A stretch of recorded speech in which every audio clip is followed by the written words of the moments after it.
Welcome back to the show. Ask away. Yes. Welcome back. How was your break? It was wonderful. We got a couple things cleared out. We really didn't. Well, I don't know. It was all good until we had to Men in Black wipe you again. But other than that, doing very well. You had to what? Who? Bundle breakdown. Bundle breakdown!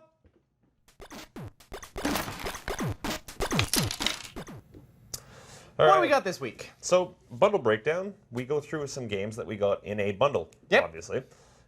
This week was the Humble Monthly Bundle. The Humble Bumble? The Humble Bumble. The Humble Bundle Bumble? Buck Bumble.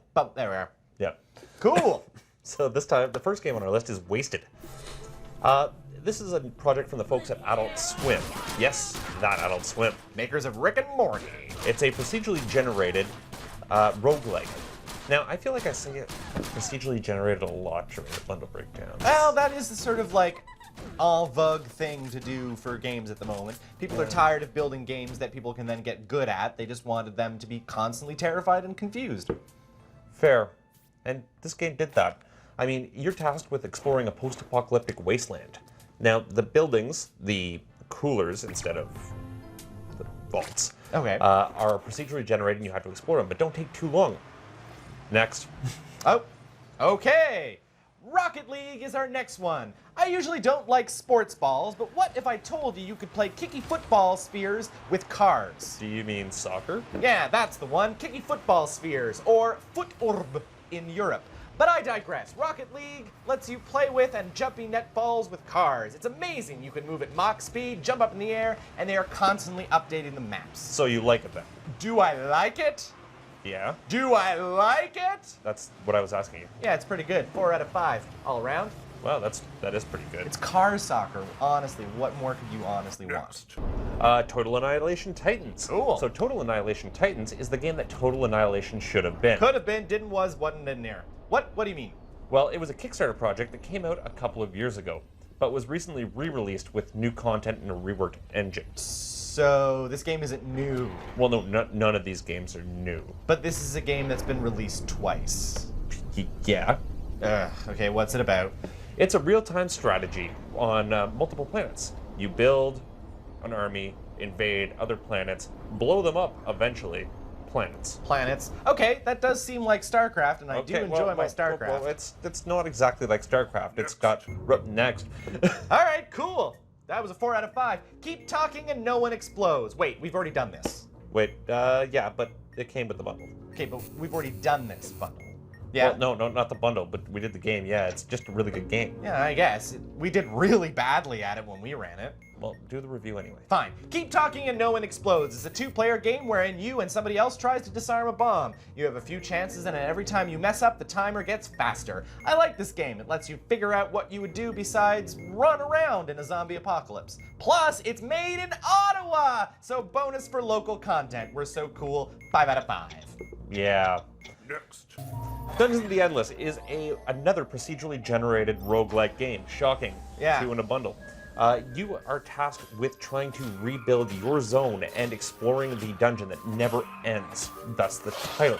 Okay. As you empty out rooms, creatures are released. They constantly spawn, so you have to make sure to put turrets down to protect yourself. Oh, cool, and I like the sort of like top-down but on an angle thing. That's right, and it's very much a turn-based looking game. Cool. So it was a lot of fun. I would give it probably a 3.5 or 4.5 out of 5. Oh, that's a very fair score. Yeah. Let's move on. Oh, not quite. Okay, here we go. Game Trivia Mario. That's not something I should have read. Sorry, that was just a thing on the screen. Let's get the title card.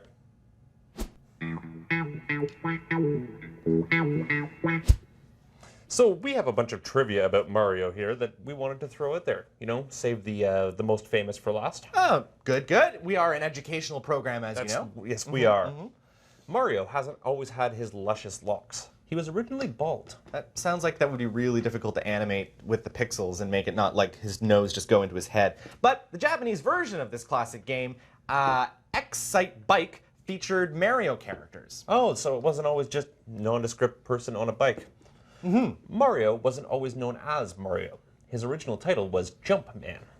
Sort of more of an instructional manual. But you may know Mario as a plumber or a doctor, but Mario was originally a carpenter, like Not- Jesus.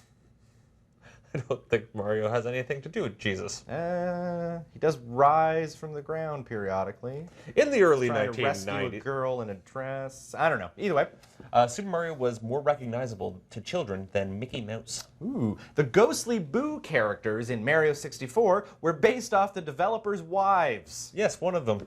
Apparently she showed up and raged out at the office one day. Mario has appeared in over 200 video games.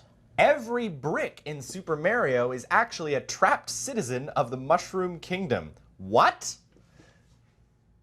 Yeah. Okay, all right, It makes sure. makes you feel bad about all the things that you did to those poor bricks. Yeah, and I just left so many of them behind. I was just trying to speed run through. Either way. They probably did all right. Speaking of speed, Sonic the Hedgehog's creator was inspired by Super Mario's first level and his attempts to beat it as quickly as possible. yeah, with the worst jump mechanic ever invented. Spin jumps are great. Ugh. The well-known glitch in 1, the original Superman Mario Brothers. Superman? I don't know where that came from. The original Super Mario Brothers is actually 361, but when trying to call up the something off the screen, it's a blank, resulting in 36 not appearing on the screen. That was a weird title card right there. Huh. Moving on. No one's quite sure of the release date of Super Mario Brothers in the US. Speedrunners have managed to beat the entire game in under 5 minutes using glitches, so less impressive. The minimum score you can achieve in the first level of Super Mario Brothers is 500 points, but it's incredibly hard to do. Birdo from Super Mario Brothers 2 is the first transgendered character in video game history. The classic villain, the Chain Chomp, was inspired by a terrifying encounter with a neighbor's dog. I thought that was going to be another wife one, sorry. Oh. Mario was named after the landlord of the Nintendo building. Super Mario Brothers was the first video game-based movie. Oh, so I'm just hearing that the title card was, or the teleprompter was messed up. What that was meant to say was the glitch in World 1-1, which comes out, that makes more turns sense. into -1, is only -1 because the 36 can't get called up. Oh, okay, that makes much more sense. Yeah, much, much better than 361. Yeah, that whole sentence that I said made no sense Yeah, whatsoever. that's- Either way, we're going to go back to a commercial for a little bit and see if we can sort out our teleprompters.